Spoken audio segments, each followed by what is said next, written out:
नमस्कार, capital TV Uttar Pradesh में आपके साथ में फरहा सिद्दीकी। इस वक्त की बड़ी खबर लेकर हम हाजिर हैं। सबसे पहले आपको ये बता देते हैं कि मुख्तार अंसारी के भाई अफजाल अंसारी ने सूबे की योगी सरकार को खुला चैलेंज दे दिया है। ये कह दिया है कि योगी सरकार उत्तर प्रदेश में जनसंख्या कानून लाकर दिखाएं, यानी एक तरह से खुला चैलेंज दिया है और ये कहा है कि ला नहीं सकते हैं, लाकर दिखाएं। इसी पर ज्यादा बातचीत करने के लिए युधिष्ठिर मेरे से योगी ज्यादा जानकारी के साथ लाइन पर मौजूद है। युधिष्ठिर, क्या माना जाए, अफजाल अंसारी जिस तरह से योगी आदित्यनाथ को खुली चुनौती देते नजर आए जनसंख्या कानून पर, किस तरह देखा जाए उसे?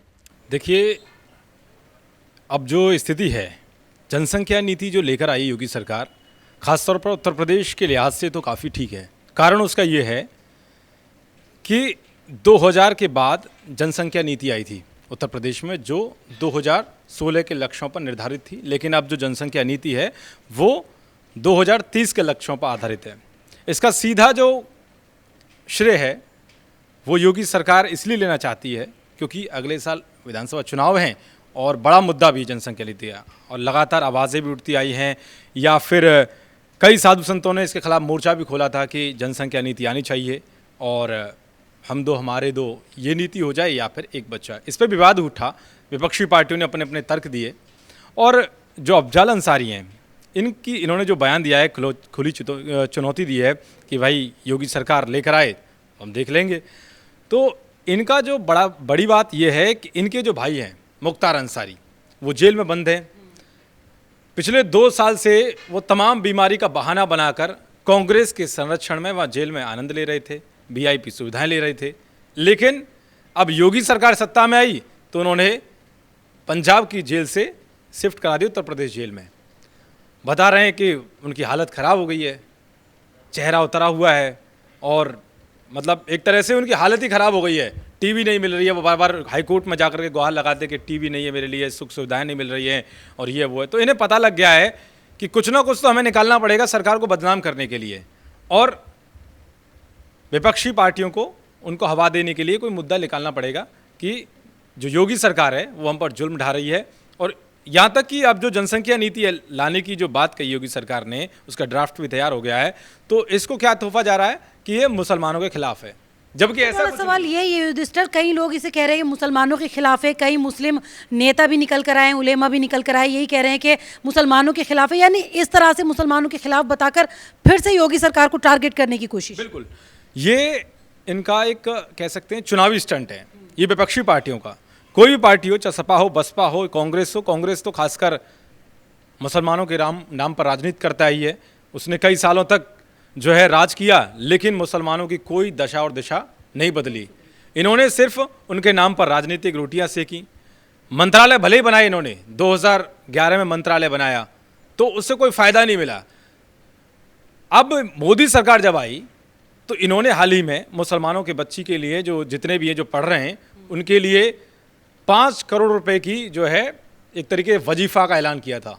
वो सीधे तौर पर उनकी शिक्षा के लिए एक महत्व के लिए जो है बहुत बड़ा फैसला भी है। अब उत्तर प्रदेश के अंदर देखो जनसंख्या नीति है, जबकि इसमें कुछ नहीं है, तो सबके समान है, चाहे वो हिंदू हो मुस्लिम हो, उससे कोई मतलब नहीं है। जब कोई कानून बनता है, क्या वो सिर्फ मुसलमानों के लिए, क्या सिर्फ वो हिंदुओं के लिए, वो कानून सबके लिए बराबर होता है। लेकिन विपक्ष का एक ही एजेंडा है कि इन्हें कोई जब एजेंडा नहीं मिलता, कोई मुद्दा नहीं मिलता, तो इन्हें सिर्फ मुसलमानों के नाम पर राजनीति करनी होती है। यही बात है कि हम आज जो मुसलमानों की स्थिति है वो राजनीतिक पार्टियों की वजह से। और मोदी ने क्या कहा था इस बार, पीएम मोदी ने जब वो सत्ता में आए दोबारा से, संसद हॉल में जब गए, सेंट्रल हॉल में, तो उन्होंने बहुत बड़ी बात कही। उन्होंने कहा कि हमारे देश में एक बड़ा वर्ग है जिसके साथ छलावा किया गया है और उस छल में हमें छेद करना है। उन्होंने बड़ी बात कही कि जो छलावा हुआ है कई दशकों से एक वर्ग के साथ, यानी सीधे तौर पर मुसलमानों के साथ, कहा उन्होंने, उसमें छल में छेद करना है और हमें उनका विकास करना है, हमें सबका साथ, सबका विश्वास भी जीतना है।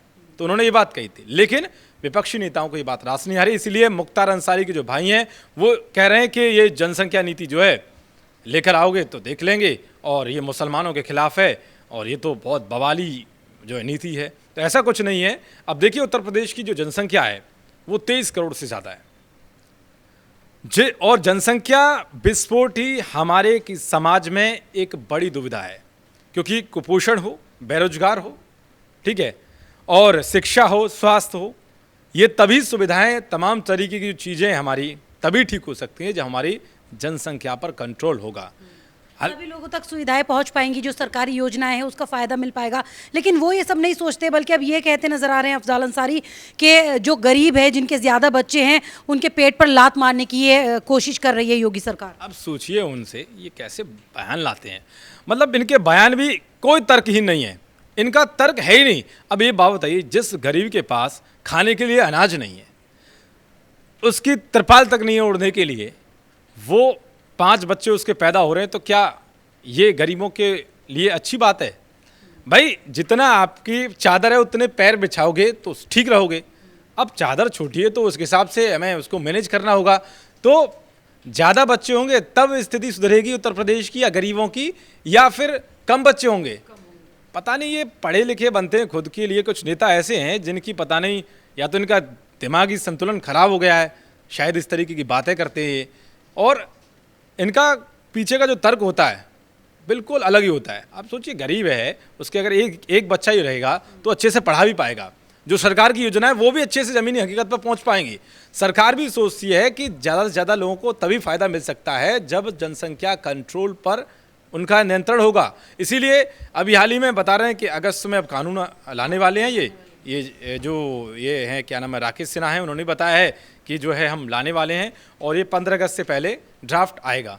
तो जाहिर सी बात है कि जनसंख्या कंट्रोल की जो नीति है वो देश में आनी चाहिए।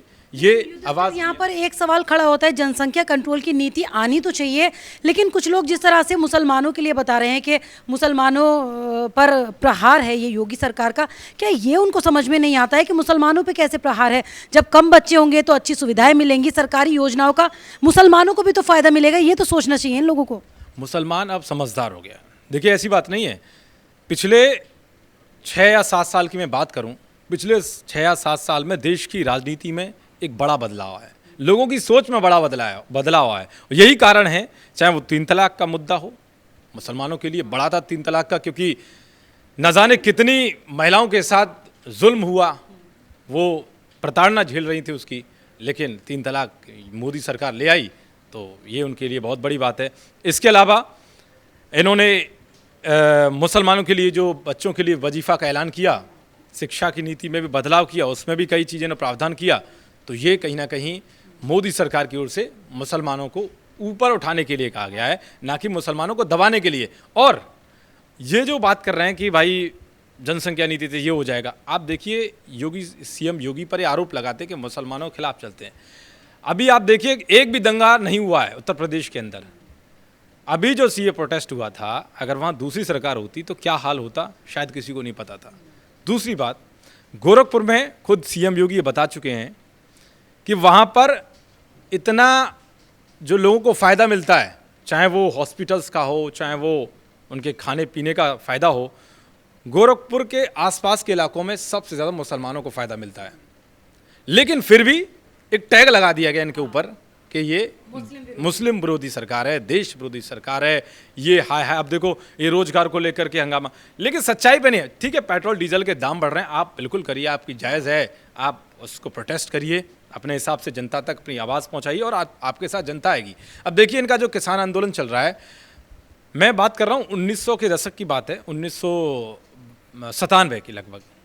तो उस वक्त राकेश टिकैत के जो पिताजी थे, महेंद्र टिकैत, उन्होंने एक बड़ा आंदोलन छेड़ा था सरकार के खिलाफ, और सरकार को घुटने पर ले आए थे। केवल 5 लाख किसान थे उस वक्त, और रामलीला मैदान में उन्होंने ये किया था आंदोलन, सरकार को घुटनों पर ला दिया था, और जो उनकी मांगें थी उनको पूरा कराया था। लेकिन सरकार चाहती है इनकी मांगें पूरी हो जाएं, किसान आंदोलन की मांगें पूरी हो जाएं, वो चाहते हैं, लेकिन नहीं, ये तो जबरदस्ती का प्रोटेस्ट, जबरदस्ती का। अब देखो, कल अब बीजेपी उत्तर प्रदेश ने ट्वीट करके साफ कर दिया कि सुनो राकेश टिकैत जी, आप जो भाषा बोलते हैं हिंसा भड़काने की, युद्ध छेड़ने की, या योगी सरकार है, बक्कल तार दिया जाएगा, पोस्टर भी लगा दिए जाएंगे, हाँ, चलेगी नहीं। तो इसीलिए ये जो कह रहे हैं ना अभी अफजल अंसारी कि भैया धमकी दे रहे हैं, चुनौती दे रहे हैं, तो ये कुछ नहीं कर पाएंगे। ये बस केवल थोड़ा सा इनको चर्चाओं में रहने की वो है, तो इसीलिए कर रहे हैं। तो जाहिर सी बात है, उत्तर प्रदेश चुनाव नज़दीक है, अपने अपने हिसाब से तमाम राजनीतिक पार्टियां जो लोगों को लुभाने की कोशिश कर रही हैं, इसीलिए इसी कड़ी में मुख्तार अंसारी के भाई ने बयान दिया। चलिए, शुक्रिया युधिष्ठिर जानकारी देने के लिए। तो मुख्तार अंसारी भले ही चुनौती देते नजर आ रहे हैं सीएम योगी को, लेकिन उनकी इस चुनौती में थोड़ा सा भी दम नजर नहीं आ रहा है, क्योंकि जिस तरह से उन्होंने कहा कि जनसंख्या कानून लेकर आए, यूपी में दिखाएं लाकर। लेकिन एक और यहाँ पर अहम जानकारी आपको दे दूं कि जो आयोग की तरफ से लोगों से सुझाव मांगे गए थे, 19 जुलाई तक की तय सीमा उसमें दी गई थी, उसमें जो लोगों के सुझाव आए हैं, करीब 8,500 लोगों ने अब तक अपने सुझाव उसके लिए दे दिए हैं, जिसमें ज़्यादातर लोगों ने योगी सरकार के इस फैसले पर, जनसंख्या कानून पर अपनी मोहर लगा दी है। यानी अब जिसको जो बोलना है वो बोलता रहे, लेकिन योगी सरकार के कानून पर उत्तर प्रदेश की जनता अपनी मोहर लगाती नजर आ रही है। फिलहाल मेरे साथ इतना ही। नमस्कार।